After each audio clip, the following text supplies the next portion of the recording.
dads, and welcome to the Betwixt. It's episode 68. You know what's next. Recorded on Sunday, October 24th, 2021. I'm your host, John, flying solo with you tonight, and thank you for joining us for some Nintendo and one more week till Halloween. Hey, guys.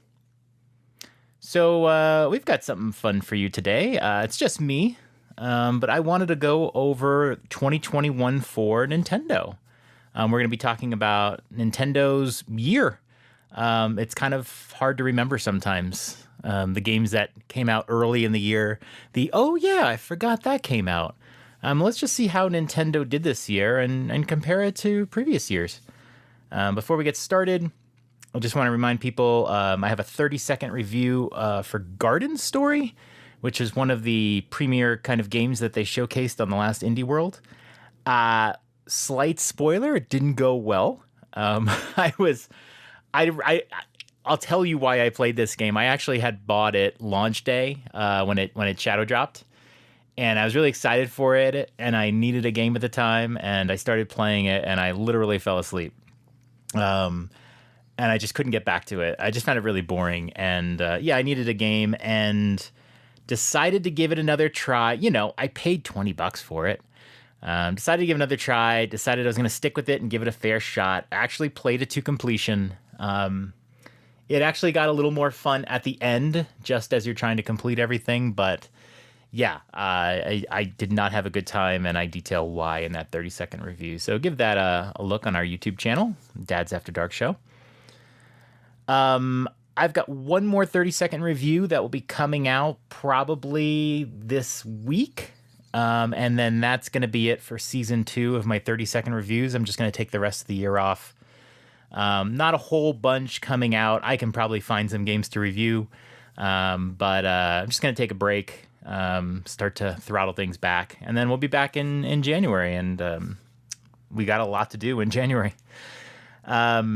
A reminder also, Halloween Mayhem is on, and it's going to be a really good one. This is not a video game mayhem. It can be in parts, but basically you're sending us clips and photos and videos and anything Halloween-y, and we're just going to decide what our favorite stuff is. We've already gotten some photos of pumpkin carvings. I posted a picture of my cat. I'm not eligible, but I'm still going to participate. And we're looking forward to things, especially as we get closer and closer to Halloween parties, that sort of thing. It all wraps up November 1st. So your Halloween night clips, just let us have them. This way we can rate them right on our show, which we'll be recording on November 1st. And then next week, Drew and I are going to do a special Halloween episode. I know this is like Drew's favorite time of year. And I've grown to really love Halloween. I used to not like Halloween as a kid. But I've really been enjoying it. I've been watching the Nightmare on Elm Street movies.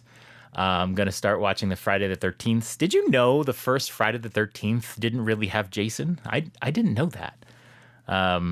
We didn't really see him in the hockey mask till 3. But I really haven't. I don't know if I've seen them all, especially end to end. So I'll be watching those. But next week I will be talking about the Nightmare on Elm Street movies on the show, and every topic is going to be Halloween themed. It's going to be a lot of fun. So look forward to that next week. But anyway, today we are going to go over Nintendo's 2021. We are only looking at Nintendo published titles.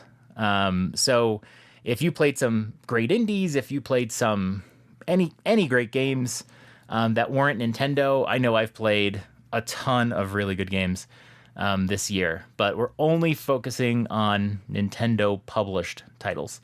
So we're going to be taking a look at that and helping us figure out what actually came out this year. I was able to count that we got 15 games and one collection in 2021. And that will include, I think there is at least 4 more games, 5 games still yet to come out, and we'll go through those.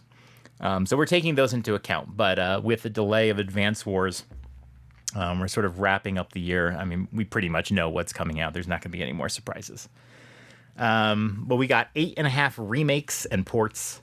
You'll see what the half means very soon. So we got 4.5 ports and 4 remakes, which is a lot. Not to say we don't want it. I guess some people don't like it. I love ports. I love remakes because if it's a game I love or a game I didn't play, then I get a chance to play it on my favorite Nintendo system. And we'll talk about each one just for fun. And at the end, kind of make up a rating. I haven't done that yet, but I'll just make up a rating at the end. And then I'll be curious to hear what like you guys think of this year. Well, how was 2021 for you? That's going to be an interesting one. Anywho, let's get started. So the first game that came out this year, it feels like forever ago. Super Mario 3D World and Bowser's Fury. That came out February 12th. I loved this game. Super Mario 3D World is one of my favorite Marios. I think it might be my favorite 2D Mario. Not 2D, my favorite 3D Mario at this point. It's just so colorful. You can play with multiple players. The levels are so interesting. I really like it. I loved Odyssey too. I have never felt the desire to replay Odyssey. I don't know, now that I think of it, it might be a pretty good idea.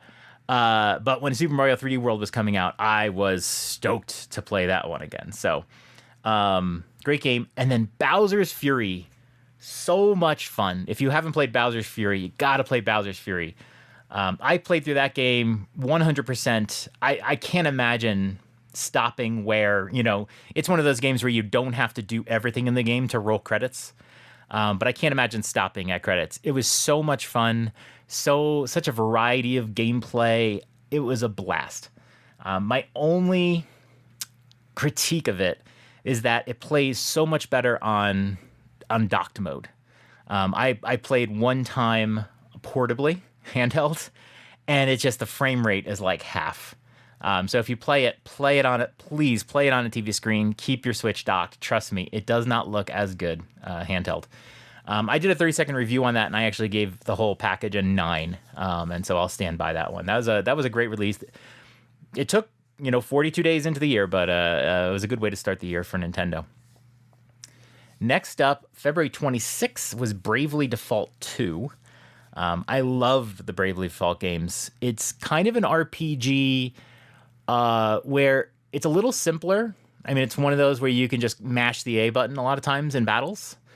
But at the same time, the amount of variety that you get in terms of designing your party, picking jobs, lots of grinding jobs. This is a game where, you have a sort of main level, but your jobs have levels. And the higher you level up your job, I think it maxes out at about 12, although they expanded it afterwards. But the higher that you max out each job, you can do more things with that job. And then you can start mixing your jobs. So you have a primary and a secondary job. And oh my God, so much fun to mix and match not only the characters themselves, but then the whole party and figure out ways to make really big attacks. I really love that game. I rated that one an 8.5 for a Nintendo Dads review that I did. They actually bought my copy, so that was great. Thanks, Dads. And that's a game I might want to replay in the future too. Lots of replay there, but that was a great title. So year is off to a great start. Next up is New Pokemon Snap. Now this is obviously a Nintendo 64 title that we had years and years ago. Never got any kind of sequel until now. And this isn't a remake. This is new. This is a new Pokemon Snap. I played this one. I really didn't expect to. I bought it because I thought people in my family would play it, and nobody did. So one day I decided to play it. I can't say I loved it, but I had a good time with it. You basically run through courses over and over again and take pictures, and you get rankings. Each Pokemon has like 1, 2, 3, and 4 stars. And one thing that can be tricky with the game is keeping track of which photos you've kept and which you've dropped. You can only keep one photo of a Pokemon. So you might take a picture and then 5 seconds later get a better picture with more stars. And then later on you forget, oh, that 1-star picture that I dropped, I have to get again. So it's hard to keep track of what exactly you have kept pictures of. So if you want to complete this game, that can be a bit of a grind. I did not. I haven't gotten back to it either. There's new content. I really should get back to it, and I bet it would look glorious on an OLED screen. But I'm going to give this game, I'm going to rank it an 8, I would say. It's a solid game. It might not be for you. It's just one of those. If you think that you would love it, you'll love it. If you're not sure, you might love it, but you might not too. But it's a good time. And if you kind of like going through levels and trying to get better pictures and try to figure out strategies to get better pictures, it's a good time. It's just not a game genre that's very common, right? There's a Nintendo 64 version. That's it. I can't think of any other game that's like this. But it was good. So that was April 30th. The next games we got were 2 remakes from the Famicom days, and that is Famicom Detective Club. There was 2 versions, well, not 2 versions, 2 games that came out. The Missing Heir and The Girl Who Stands Behind. I think that's the order as well. I had never even heard of these games to know that they never got a North American release. They were Japanese only. But I played them because I like the Phoenix Wright series, and that was kind of the first time I played a visual novel. And I learned from this game that I don't like visual novels. There were some good story sequences in, I played The Missing Heir. But man, like the characters, they're very Japanese. And they really had no humor. There weren't any like weird personalities. And if you play like Ace Attorney games, everybody is a weird personality. There's so much interest. It's a lot of button pressing, a lot of story, and gosh, the strategy was often like going down every dialogue path because you really did not know when you would reach a dialogue path that would advance the story. So after a while, I just started talking about everything with every character, and there was no way to know. And sometimes you had to go down the same dialogue path a second time to get different information. It was just mind-numbing. There was no strategy in your head. There was no like, oh, I think I need to talk about this or that. They let you do some investigation, looking in the environment and finding things. I swear to you, it's like 3 times the whole game, maybe less. So it really got me excited for the great Ace Attorney Chronicles, actually. And it was a much better game. I just not really into the Famicom Detective Club. All right, 1 week later, May 21st, we started to get the 3DS games. If you remember a year ago or so, we started hearing that we were going to start getting some 3DS ports, and it was like, really? And Miitopia was kind of the example. Not only does it look a lot better than the resolution of a 3DS, but they were actually started adding some content too. So in Miitopia, we saw the horse. And, some new hairstyles and new styling and that sort of thing. There's definitely some changes here. I played through this game on 3DS, and it's a lot of fun, but it's really lengthened. Just a lot of levels you have to go through, sometimes multiple times, different paths. It just goes on forever. So by the time you're like 3/4 of the way through, you are way over this game. I was tempted to play it on Switch because I wanted to see if they did some quality of life changes with it. I remember saying that they should just take out like one whole world, pick a world and take the whole world out of this game. They just needed to shorten this game. But of course, you're never going to just delete content. And it doesn't sound like they did. So a lot of people who were playing this in the dad's Discord were complaining about the same thing. Like, oh, this is so much fun. And it really is at the beginning. And then it becomes just a massive, endless grind. I did give this game an 8. I did enjoy it. And like by the time you finish it, it kind of redeems itself a lot more. And I think you're just happy that it's over. And so, I mean, the fact that I wanted to kind of replay it tells you something. But I didn't. So, yeah. So I think, so at this point we are, in May. We don't really have a tentpole game. Bravely Default 2, New Pokemon Snap, they both have their fans. And Super Mario 3D World is great, but it was still a port, and Bowser's Fury was not like a full game. So yeah, like, we're getting into May here so far with 2021, and it's not looking like a great year so far. We get to June, and of course, DC Superhero Girls Teen Power. Yes, that was published by Nintendo. I wanted to play this game so bad. This game got so much unnecessary hate. It was on a direct, and was it E3? And oh my God, people were so upset about it. I don't understand. No, this wasn't E3. But yeah, it was on a direct, and it was just people got so mad. They just didn't want to see like this game there. And it's like, there's so many audiences for games, and this game has its audience. Just let it be. Like, if people want to show this, I didn't end up getting it because it was $60, which I thought was fine. I mean, it's a full game, but it's not something in my genre. It's not a series that I've watched or know much about. So I wasn't going to spend $60 on it. I'm still kind of waiting for the price to go down. This is like a true Nintendo game. It really has kind of kept its price. So I haven't played it. I'd like to play it. I don't have huge expectations for it.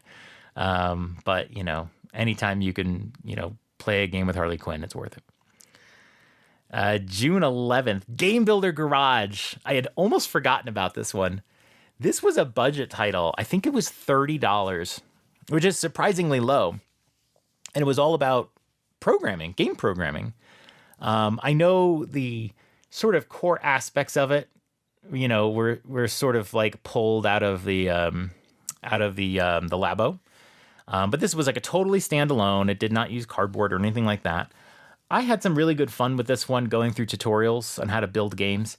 There are so many little fun gadgets to play with in this game. And I was like on the 4th or 5th tutorial, and you're still learning about these new ways to interact. You can take control of the screen, the controller. Oh gosh, this is a game I wish I just had so much free time that I could just dork around with and make stupid games. But to make something really elaborate takes a lot of time and effort. I just never really put that in. And I haven't played this I think I played it kind of the first month. I haven't played it since then, but I wish I did. I just don't have a ton of free time, and when I do, as a programmer professionally, programming for fun on the side in a Nintendo Switch game is just, I just want to take my mind away from it. I'm gonna rank this game. I want to rank it like a 7.5. I think for what it is, it's amazing. But it didn't hold me, and I thought it would. I thought I would do nothing but play this game for months, and that didn't happen. But that's a good one, and for $30, and that's doesn't even include any sales. That's a pretty good deal, and I would also recommend downloading this digitally and just always having it with you too. It just seems like one of those games. All right, June 25th. Is Drew here? I don't see Drew here. He's actually at the Patriots game right now. Mario Golf Super Rush. I know he would rank this a 10. I am going to give it an 8 as well. I think we had fun with it. The fun that we had with it was Monthly Mayhem. I really haven't played it much since then. They put out a new level. No, that was during Mayhem. They put out the Super Mario Odyssey level. I still haven't played it since they put out those 2 new levels, and then Koopa Troopa and Ninja. I haven't put it in. I don't know what my motivation would be. I think it would be to just unlock gold golf clubs. But then what's the point? You're unlocking them so you can use them, but I don't really play. So I'm kind of hoping they put out some more interesting levels. I think if they put out something themed to another Nintendo game, I would be really into it, and then maybe I would try to like get a character going. But I did have fun with this game. So I'm giving it an 8. It's fun. It's just it's not something I just want to keep playing. But online play and stuff is fun. I know a lot of people have played it online. It was a good time. Legend of Zelda Skyward Sword came out 7/16. Oh, Skyward Sword HD. So this is the HD remake from the Wii version. This was a cool package because I can't remember how much I enjoyed Skyward Sword on the Wii. I have a standee for him. If you ever see behind me, I have a little standee. I remember playing it. I was not in my heavy gaming phase back then. And I remember having some issues with the controls, but overall I liked it. I had a friend who like hated the motion controls, and they basically switched to Xbox around this point, and that was it. I enjoyed it on the Switch. I started with like button controls, which is the new controls, and then I really wasn't liking it. And primarily the culprit was you have to hold the L button down to look. And how many games have given you muscle memory that you use your right stick to look? So it just became so tricky. Every time you went to go look, you constantly were using the wrong button and swinging your sword. You got to hold down the L button, and then you can look around. So then I switched to motion controls. I was like, screw it. Screw the button controls. I'm just going to use the motion controls. If anything, the Joy-Cons are better than the Wiimote anyway, right? Remember using Wii Motion Plus and all that stuff? It was just such a nightmare. I used that for a while. It was better for a while. But then when I think it's in like one of the first dungeons, there is walking around on on wires, swinging on vines. It was so hard to do with the freaking motion controls. And around that time, I almost quit the game. And I decided to try the button controls one more time. And I'm glad I did. I eventually got used to it. It was nicer to play handheld more often. I enjoyed the game. And I learned that I never finished Skyward Sword because none of the ending was familiar to me at all. I know I got pretty far into it, but around the dungeon, one of those later dungeons, you know, when you're sort of swimming and you have to get all those schools of fish? God, like I didn't remember that at all. I know that was a nightmarish level. I hated it. And then the final battle with Ganon, I just don't remember it at all. I never played it. So I must have quit on Skyward Sword at some point. So yeah, I finally finished it. I can say that I did enjoy it. It was really nice to do dungeons again. Just big dungeons. Some of those dungeons, as usual with Zelda, it keeps me from considering it a perfect franchise. Some of the dungeons just get so frustrating and too long. But man, they did a good job. I enjoyed it. I'm glad they put it out on the Switch. I don't know if I'll play it again, but I had a good time. So we'll give that one an 8. Now we're up to September 10th. We still haven't come. We don't have a game, like a big flagship game here. September 10th, WarioWare Get It Together. I love the WarioWare series. It's always so much fun. I mean, it's not like the most serious like lore, but WarioWare is just so much fun. These little tiny micro games, and we did our mayhem for this one, and I think that came out great. I think we all had a lot of fun. Some of the scores were incredible on this. The story mode was like a few hours, I think, to fully complete it, probably 2 to 3 hours. And then after that, there wasn't much to do. There was like the high score stuff for Mayhem, which was a lot of fun. There are a ton of alternate game modes in this game that I still have not explored, just because I didn't feel like learning each little mode. And I'll say this, I've probably talked about this, but the 3DS game, WarioWare Gold, I tried to 100% it. I went through so much in that game, trying to knock off every single achievement. I had a lot of fun, but there was 2 achievements I couldn't get. One of them just seemed impossible at the time. It was like something related to the card game. But the card game is this continuous thing, and so the cards you have, you use to battle other cards, and then you can win cards. But my cards were so weak, I just can't really advance. You have to like kill like 120 people. I can't remember what it is. And then there's that other game. I always forget the name of it, but it's that penguin with the long tongue. What is the name of that game? So it's the penguin with the long tongue, and you have to get a certain score. And that game just becomes chaos. Chaos. And so no matter how hard I try, no matter how far I get into that game, I just can't do it. And I've actually went back. It was only like a few months ago. I decided to boot up my 3DS and keep trying it. Excuse me. And I just can't do it. And it's just not enjoyable. So I'm at 2 achievements short. WarioWare Get It Together, I thought I would probably try to do the same thing, but that game is in there, so that was a big turnoff. In fact, they brought that character into the regular WarioWare series. I'm going to rate this one a 7.5. It's a lot of fun, and if you have somebody who really loves WarioWare with you, maybe a kid or a spouse, you'll have a ton of fun with this. But in my house, I'm kind of the only one that really loves WarioWare, even though I got my sons to play with me. So it just kind of dropped off. October 8th, I think we finally got the clear Nintendo published game of the year, Metroid Dread. It was so cool to see just the whole video game community really excited for this one. Tons of people in the Discord totally excited for this one. You know, the where I am, the 10 p.m. release date the day before is when it comes out. I was getting a physical, so I waited.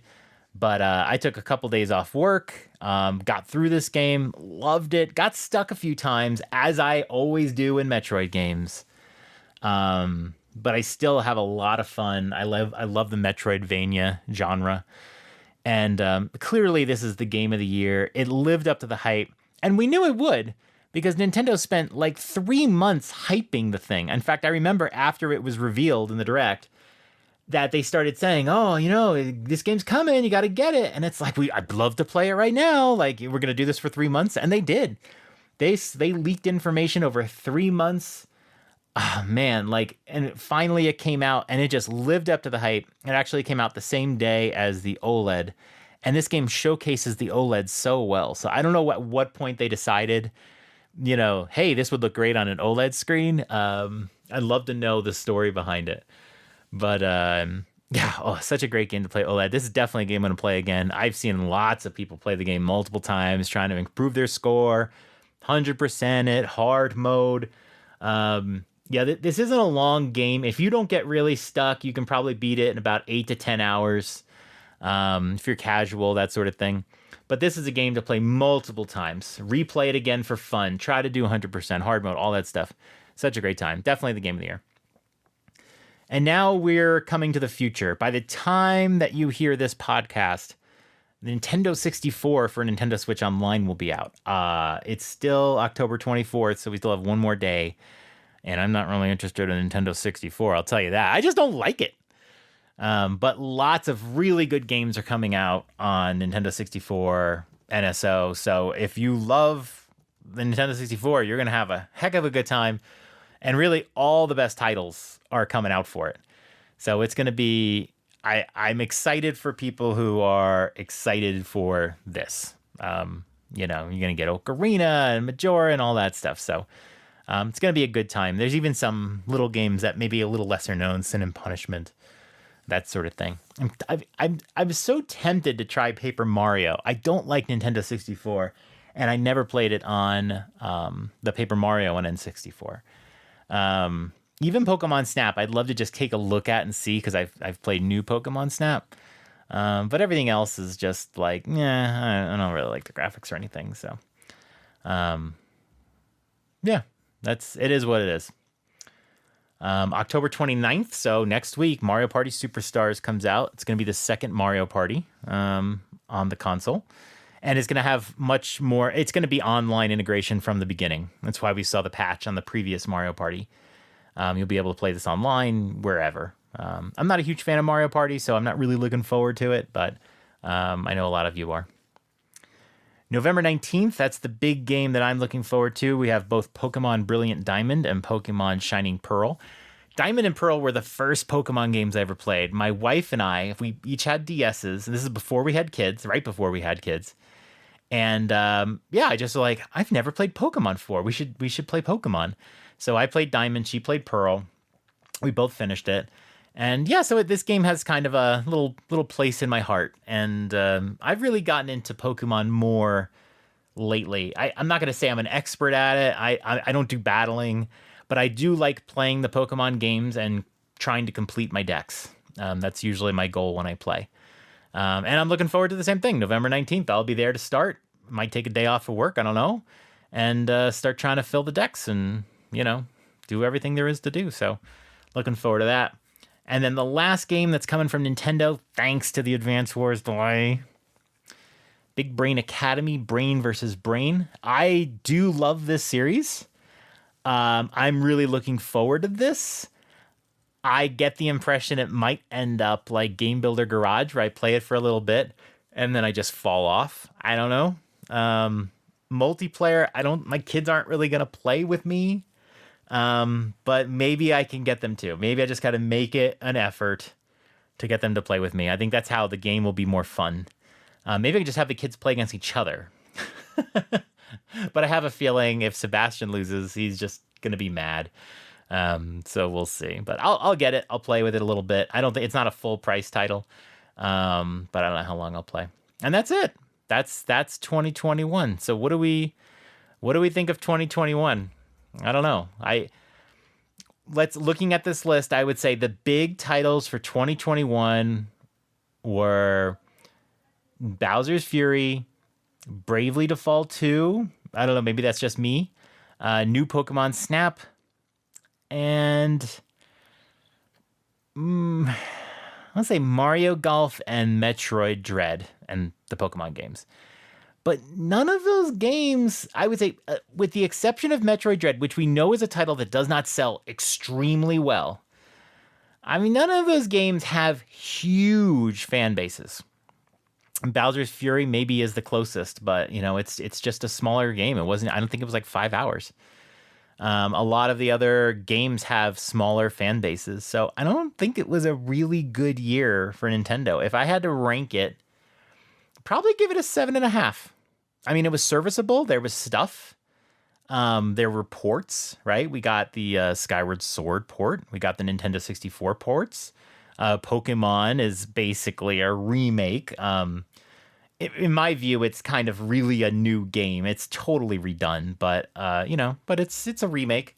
Famicom Detective Club remake, Miitopia port. Super Mario 3D World. So it wasn't the best year. And this is definitely like following COVID. A lot of games got delayed. We saw Advance Wars get delayed. That was going to be a remake anyway. Who knows what else?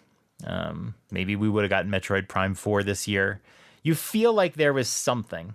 We got the Pokemon games in November, but we didn't really get a Nintendo game for the holiday. I just don't think, they release Pokemon games every November of every year, but there's usually a holiday game, and we just didn't get it. For me, it was Advance Wars because I couldn't wait, but you get the feeling something got pushed. It was probably Breath of the Wild 2, if I had to guess. It was probably Breath of the Wild 2, which just got delayed by the pandemic. So yeah, it's kind of a miss of a year. So where does it rank with all of the years? I took a little look at the previous years for the Nintendo Switch. So 2017, 2018, 2019, 2020. 2017 was obviously a great year. We got Breath of the Wild, Super Mario Odyssey, we got Splatoon 2, we got Xenoblade 2. So that was a big year, and obviously the launch of the Switch. 2018 is an interesting year. We got Smash Brothers. We got Octopath Traveler. It's not really a Nintendo published game, but it was a Nintendo exclusive. And we got Mario Party, Mario Tennis. We got the Bayonetta 2 port, which I really liked. But the thing about 2018 that was really magical was all the indies we got. We got a lot of indies and ports that year, right? I think we got The Witcher that year. Celeste came out that year. Hollow Knight came out that year. There was just a lot of that. Undertale came out. So 2018 was not the best year, but it had Smash. And it had indies. There was a lot to play. So it's easy to look over that. But from a Nintendo published point of view, it wasn't the best year either. 2019 was a great year. If you remember, that was when through the summer and the fall, there was just so many big Nintendo titles coming out. We got Fire Emblem 3 Houses, which I've played through 4 times now. Luigi's Mansion 3 was a whole blast. Link's Awakening. We got Astral Chain. A lot of big titles. 2019 was definitely the biggest year since 2017. Maybe not every gamer got exactly what they wanted.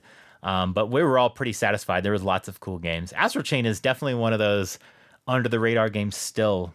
It's not the best game in the world, but it's a lot of fun. It's a lot of fun to play.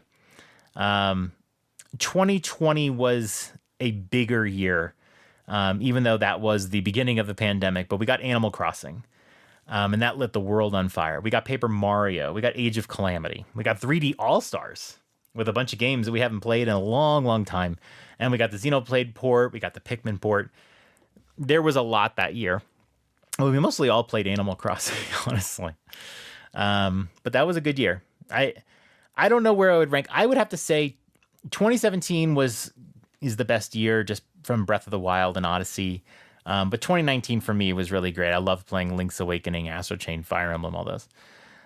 Then probably 2020, Animal Crossing, and then 2018 with Smash. But let's take a quick look at 2022. Thanks to these delays, this is shaping up. This is what 2022 is looking like. First of all, we're going to get Pokemon Legends Arceus, right? I think that's right in January. That's right in the beginning of the year. We are going to get, thanks to the Advance Wars delay, Triangle Strategy and Advance Wars in the same season. They're both coming in the spring. We don't have a date yet for Advance Wars, but that's going to be incredible. I can't wait for both of those games. I love tactics games. We're going to get that really cool Kirby and the Forgotten Land game, which we saw in the last Direct. We're going to get Splatoon 3, which I never thought we would see another Splatoon on the Switch. I thought they would just wait for that to be a launch title for the next Switch. Maybe it will be. I would love for that to be a launch day title, though, for the new Switch. We now know Bayonetta 3 is coming in 2022, and hopefully a lot of people, because of the Switch's audience, really start to, embrace that series. It's going to be a fantastic game. And, Bayonetta 2 to me is still one of the best games ever made. It's just one of my favorites. It's so much fun to play. But there's so much to master in that game. You can play it forever. You can play it over and over again. So good. And then we're going to get Breath of the Wild 2 almost undoubtedly next year. I know they've said it is coming in 2022. It's been delayed once before. Undoubtedly we're going to get it. I think it was going to be the holiday game for this year. So I don't think they're going to need 2 more years. So we're going to get Breath of the Wild 2 and maybe possibly Metroid Prime 4. We still haven't seen anything. So think about that. 2022, Pokemon Legends, which is like the Breath of the Wild Pokemon, Triangle Strategy, Advance Wars Reboot Camp, Kirby and the Forgotten Land, Splatoon 3, Bayonetta 3, Breath of the Wild 2, and possibly Metroid Prime 4. This is going to be the best chance to dethrone 2017, and I'm going to predict right now, I think it will. I think it will be a better year than 2017. We might even start to see an Odyssey 2, honestly, next year. Maybe they'll wait. They'd be smart to wait to 2023 if they have that. But we might see an Odyssey 2. It's surprising we haven't really gotten one. We just got a little bit of DLC. So I think 2022 is going to be a fantastic year for the Switch. We might hear about the next Switch. We might hear about a Switch Pro. I really hope we get a Switch Pro. We really need more powerful hardware. We're starting to see it with some of these games that have come out, especially recently. But Disco Elysium is kind of it's getting some critiques for its performance on the Switch. I don't know if that just will require patches, but games like we've seen, The Witcher 3 looked really good. Skyrim looked really good. But they can both look better on the Switch. We really need an improved piece of hardware. So maybe we'll see that next year. So what did you think? What did you think about 2021? If you had to rank it 0 out of 10, what would you give it?